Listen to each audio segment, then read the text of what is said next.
제가 학창 시절에 조금 느꼈던 정말 하나님의 은혜에 대해서 크게 한 두 가지 정도로 조금 나눠보려고 합니다. 저는 일단은 뭐랄까요, 우리 이렇게 일반 친구들과 다르게 사실 좀 부족한 점도 좀 많고요. 좀 아픈 부분도 있기 때문에 이제 친구들 사이에서 사실은 좀 어릴 때는 따돌림도 당했었고 이제 뭐 놀림을 당하는 경우도 굉장히 많았습니다. 사실 이제 어린 마음에 그렇게 사실 학교에서 일을 당하고 나면요, 집에 와서 이제 부모님한테 뭐 이렇게 얘기도 하고 뭐 이렇게 하잖아요. 근데 그래, 저는 이제 어릴 때부터 좀 그렇게 느꼈던 것 같아요. 이제 부모님한테 사실 말씀을 드리면은 부모님이 굉장히 좀 힘들어하십니다. 그래서 모르겠어요. 저는 어린 마음에 더더욱 저의 이런 아픔과 고통을 이렇게 잘 말하려고 하지 않았던 것 같아요. 누구에게나. 뭐 부모님께도 마찬가지고요.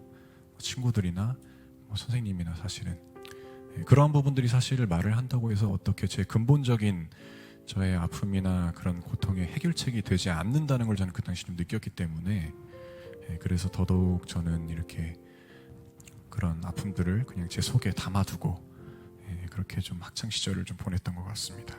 하나님께서는 그 당시에 정말 감사하게도 저희 이제 뭐 부모님도 마찬가지고 그 당시 뭐 초등학교나 이제 유치원 담임 선생님 분들 중에 이제 크리스찬 선생님들이 몇 분 계셨었어요. 그분들이 저한테 항상 하셨던 말씀이 공통적인 게 있습니다.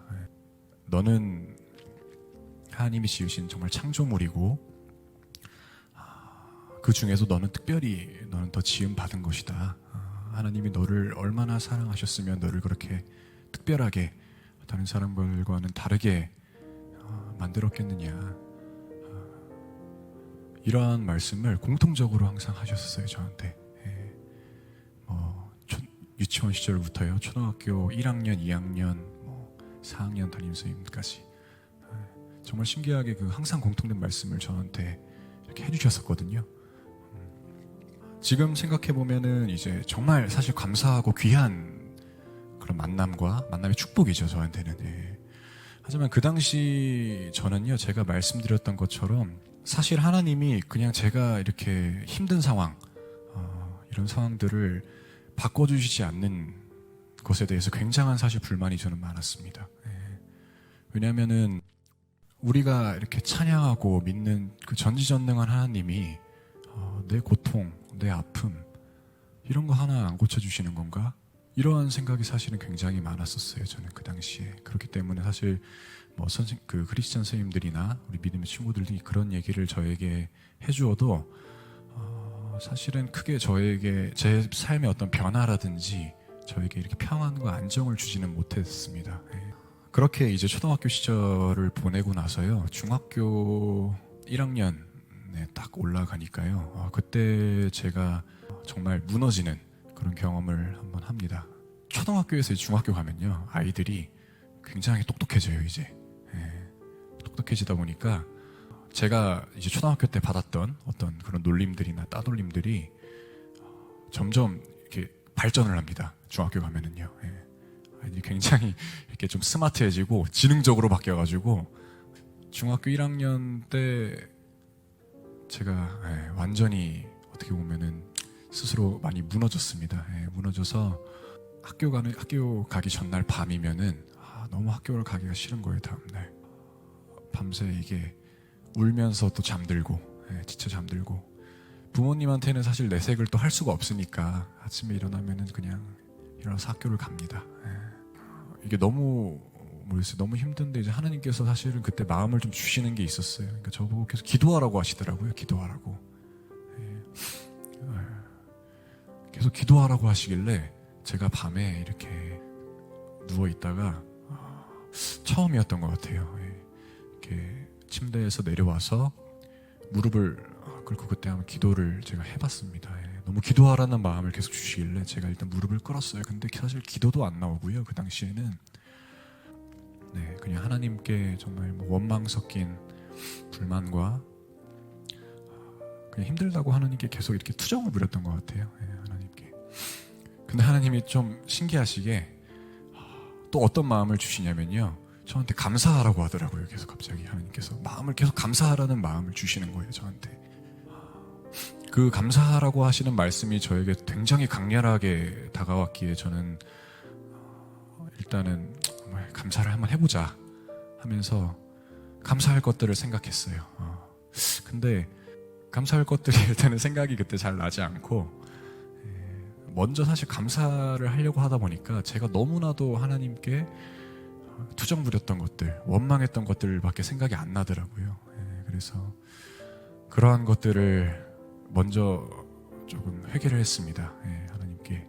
아마 하나님께서 그거를 또 바라셨던 것 같아요. 그래서 제가 처한 상황들에 대해서 하나님 원망했던 것들, 하나님 의지하지 못했고 내 스스로 감내하고 내 스스로 이겨내려고 했던 것들을 하나님께서 뉘우치게 하신 것 같아요. 그래서 사실 그렇게 뉘우치고 하다 보니까 감사가 나오더라고요. 또 하나님께서 이렇게 감사할 수 있는 마음을 또 주셔서 감사가 나왔습니다. 사실은 감사가 그 상황에 대해서 뭐 감사할 수 없는 상황에서도 감사함이 나왔다 해서 이게 끝난 건 아니고요.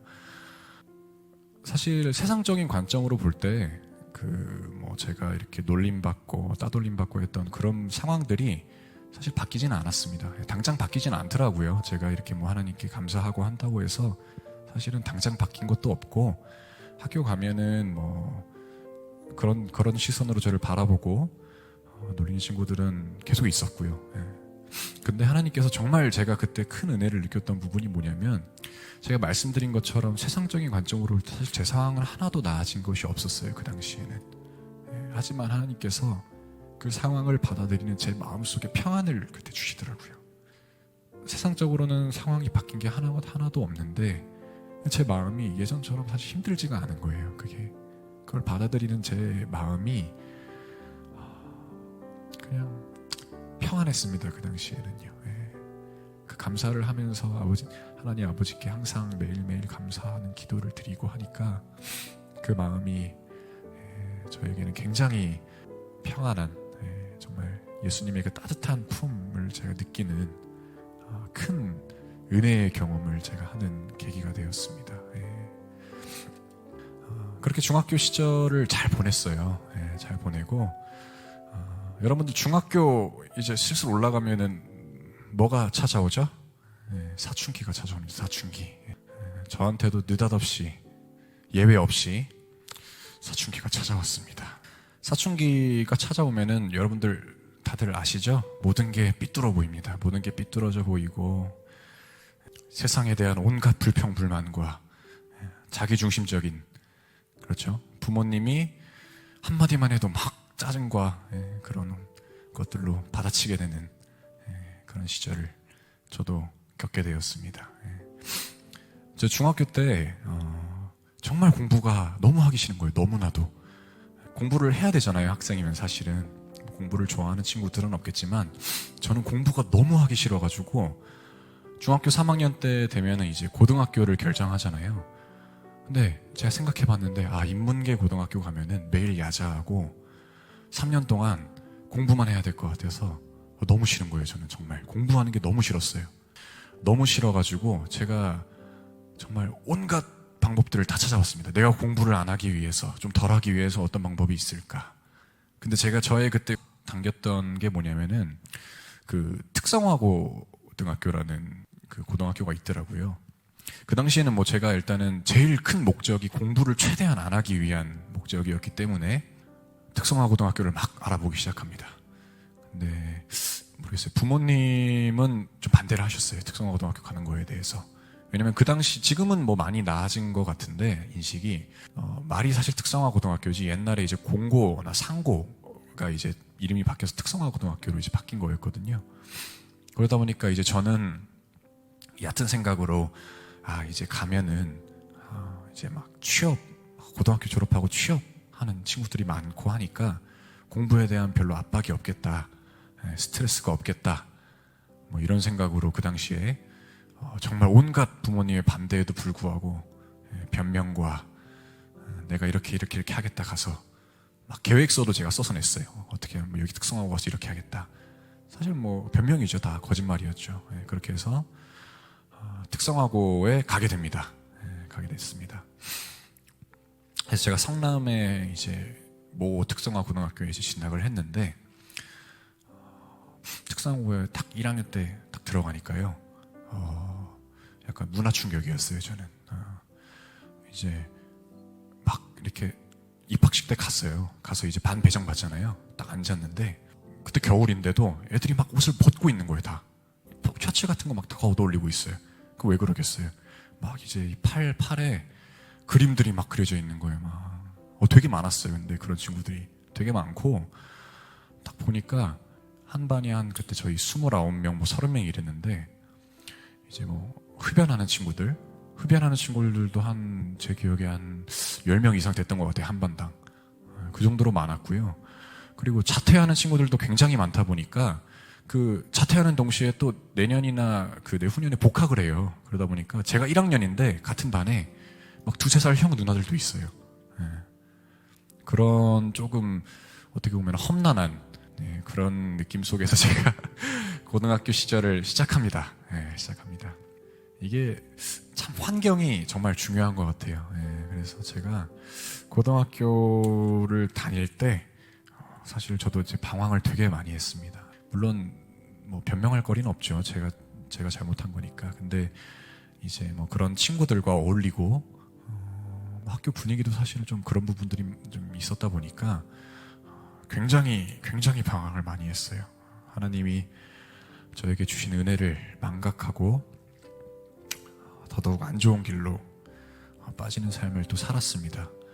그러면서도 사실 고등학교 때 제가 이제 중학교 때부터 이 내우림 찬양팀을 했거든요. 그래서 또 주일날에는 교회에 와서 또 드럼 치고 찬양하면서 사실 이중적인 삶을 굉장히 이렇게 안 좋은 삶을 그렇게 살았습니다. 그러니까 그때는 약간 제가 그런 게 있었던 것 같아요. 이렇게 조금 이렇게 노는 친구들이랑 어울리고 그 친구들과 함께 방황하며 이제 생활하는 것이 제 스스로 조금 이렇게 멋있다고 생각했던 것 같아요. 그때는요, 제가 그런 것에 되게 취해 있었어요. 그 친구들과 함께 거리를 이렇게 걸어가면은 되게 막 무서울 게 없는 그런 느낌 있잖아요. 길 안 비켜주고 막 그런 거 있잖아요. 그런 느낌으로 되게 그런 뽕이라고 하죠. 그런 뽕에 취해가지고 제가 고등학교 생활을 좀 그렇게 좀 지냈어요. 그런데다가 이제 제가 더더욱 또 교만할 수밖에 없는 상황이 좀 어떤 상황이 있었냐면은 제가 이제 공부를 정말 하기 싫어서 특성화고에 갔다고 했잖아요. 근데 여러분들 아시겠지만 공부를 안 하는 곳은 없더라고요. 안 하는 곳은 없어요. 공부를 해야 되더라고요. 어쩔 수 없이. 그런데다가 여러분들 잘 아시다시피 저희 집에 그 강태문 부장님이 계세요. 아시죠? 강태문 부장님 다. 학생의 본분에 어긋나는 일을 굉장히 싫어하십니다. 굉장히 엄격하시고요. 또 굉장히 무서워요. 그래가지고 공부를 어쩔 수 없이 했습니다. 공부는 했는데 근데 제가 아까 말씀드렸던 것처럼 교만할 수밖에 없는 부분이 성적이 굉장히 잘 나오는 거예요. 또 공부를 하는데 억지로 하는데도 성적이 굉장히 잘 나와요. 그래서 소위 말하는 뭐 정교권에서 계속 있었고 또 어느 정도 그리고 학교에서도 제가 방황하는 친구들이랑 어울리면서도 되게 얌체같이 학교의 어떤 간부직, 뭐 반장 뭐 이런 것들 다 했고요. 막 뭐 동아리 활동 다 챙겼어요. 그러니까 되게 얌체 같은 거죠, 사실은. 그러니까 그런 생활이 이런 말도 안 되는 생활이 유지가 되니까 제가 굉장히 교만했습니다. 정말 교만했어요. 제가 그 당시에 이게 옛날에 내가 초등학교 때 중학교 때 그렇게 힘들게 경험하고 했던 하나님의 은혜로 그것을 치유받고 했던 것들을 다 망각하고 찬양하고 이제 말씀 읽고 하나님께 기도하며 아뢰는 것보다 세상적인 쾌락, 내 스스로의 어떤 노력으로 인한 성과 이런 것을 교만함에 취해서 그런 것들이 안 좋은 것들이 제 삶 속에서 뿌리를 계속 내리려고 하고 있었기 때문에 제가 이제 계속해서 제 영혼은 병들어가고 있었던 거죠. 그리고 마찬가지로 하나님께서는 그러한 저를 가만히 놔두지 않으셨습니다. 여러분들 고등학교 지금 고3 친구들 있잖아요. 고등학교에 그 막을 내리는 그런 사건이 여러분 대입 원서 쓰는 시즌이잖아요. 그렇죠? 가장 어떻게 보면은 학교 다니면서 결실을 나타낼 수 있는 그런 시기인데, 저는 뭐 고등학교 때 그렇게 또 그런 시절을 또 보냈고, 그렇기 때문에 사실 제 삶에 대한 부분이나 제 진로에 대한 부분을 하나님께도 한 번도 아뢰거나 제가 구한 적이 사실은 없었습니다. 그 당시에는요. 그냥 제 욕심, 제 생각대로 진로를 계획했고요. 그런 부분에 대해서 하나님께서 나에게 원하시는 길이 어떤 길일까, 내가 이 길이 정말 하나님을 위해서 내가 살아가는 길일까에 대해서 한 번도 사실 아뢰은 적이 없었습니다. 사실 그러다 보니까 제 욕심대로 제 생각을 반영해서 이제 그 당시에 대입 원서나 이런 것들을 다 넣었고요. 여러분들 뭐 잘 아시죠? 6개 넣잖아요, 숱이. 6개 넣었는데 한 2개 정도 상향 지원으로 쓰고, 2-3개 성적 맞춰서 쓰고, 하향으로 안전방으로 하나 넣고 이렇게 하잖아요. 저도 뭐 일반적으로 그렇게 지원을 했고, 사실 저는 뭐 아까 말씀드렸다시피 저는 굉장히 그때 교만한 상태였기 때문에 성적도 어느 정도 되고 활동도 되게 열심히 했고 이래서 걱정이 하나도 없었어요. 이제 예상되시겠지만 제가 어떻게 됐을까요? 6개가 다 떨어졌습니다. 다 떨어졌고요. 여러분들 추가 합격 때문에 예비 번호 받잖아요. 저 예비 번호도 하나도 못 받았어요. 그때 하향 지원한 것까지도 예비 번호도 못 받고 6개가 다 그냥 광탈했어요, 광탈. 그때 생각해보면은, 뭐 그때는 그거예요. 딱 학교에서 결과가 나오면은 컴퓨터실에서 이렇게 몰래 열어보거든요. 수험 번호 치고. 막, 그래요. 뭐 화가 나지도 않고요. 뭐 슬프지도 않아요. 그냥 정말 아무 생각도 없더라고요, 그때는. 뭐, 그렇다고 해서 제가 뭐 정시를 준비했던 것도 아니고, 수시만 이렇게 했다 보니까, 그 당시에는 되게, 모르겠어요. 정말 아무 생각도 안 하고 며칠 동안 그냥 그렇게 멍 때리면서 있었던 것 같아요. 집에도 들어가기 힘들고요. 눈치 보여가지고. 학교나 뭐 교회도 나가기가 싫더라고요. 막. 왜냐면은 사실은 뭐 인간적인 마음에 비교도 되고 창피하고 그런 마음이 막 이렇게 있으니까 정말 뭐 집에도 들어가기 싫고 학교 교회도 다 가기 싫었습니다. 근데 이게 참 사람이 참 간사한 게, 제가 그때 되니까 다시 하나님을 또 찾게 되더라고요.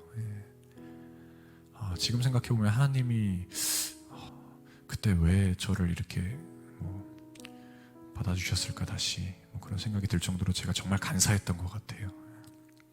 정말 그때도 다시 제 모든 것을 좀 내려놓았습니다. 내가 사랑하고 좀 좋아했던 세상적인 쾌락들, 그 친구들 다 내려놨고요. 그 다음에 하나님을 제가 의지하고 찾지도 않으면서 내가 어릴 때부터 이렇게 열심히 교회에서 헌신하고 찬양팀으로 섬기고 했으니까 하나님께서 나를 책임져 주실 거야 라고 생각했던 생각들, 그 다음에 내가 모든 걸 이루어낸 것처럼 살았던 그 교만들, 정말 하나님께 다 내려놨습니다. 정말 감사하게도 하나님께서는 저에게 그 당시에 또 다른 길을 허락해 주셨고, 제가 정말 살아오면서 생각지도 못했던 큰 은혜를 또 경험시켜 주셔서 저의 삶을 인도해 주시는 하나님의 은혜를 구한 경험이었습니다. 아마 여러분들 중에서도 저와 비슷한 시기를 겪었었거나 혹은 또 겪고 있는 친구들이 있을 수 있습니다. 저는 이러한 큰 은혜, 하나님의 정말 전적인 은혜를 경험하면서 제가 느꼈던 부분은요, 우리의 모든 것을 주관하시는 하나님을 정말 전적으로 우리가 신뢰하고 의지해야 된다는 것입니다. 오늘 우리가 읽은 본문 말씀처럼 사실은 하나님께 아뢰는 것, 우리의 염려를 아뢰는 것, 그리하면 우리를 권고하시는 것, 즉 우리를 돌보아 주신다고 말씀하시고 있습니다. 우리가 처한 이 어려움들이나 혹은 고민되는 것들을 여러분들도 한번 하나님께 아뢰으면 좋겠어요. 우리가 정말 시험 공부도 하나도 안 해놓고 하나님께 하나님 나 시험 100점 맞게 해주세요, 이러한 염려를 아뢰는 것이 아니라요, 정말 내가 하나님을 온전히 신뢰하고 전적으로 의지하면서 우리의 염려, 우리의 고통 있는 것들을요, 정말 내 뜻이 아니라 하나님의 뜻 안에서 어떻게 해결할 수 있을지에 대해서 우리가 하나님께 아뢰으면 좋겠습니다. 정말 하나님을 전적으로 신뢰하는 마음으로 아뢰 때 하나님께서는 저의 고백처럼 그 상황을 바꿔주시는 것을 넘어서 그 상황을 받아들이는 우리의 마음에 정말 평안을 주실 것이고요. 감사함을 주실 것이고요. 우리가 생각지도 못했던 정말 큰 은혜를 우리에게 베풀어 주실 줄을 믿습니다.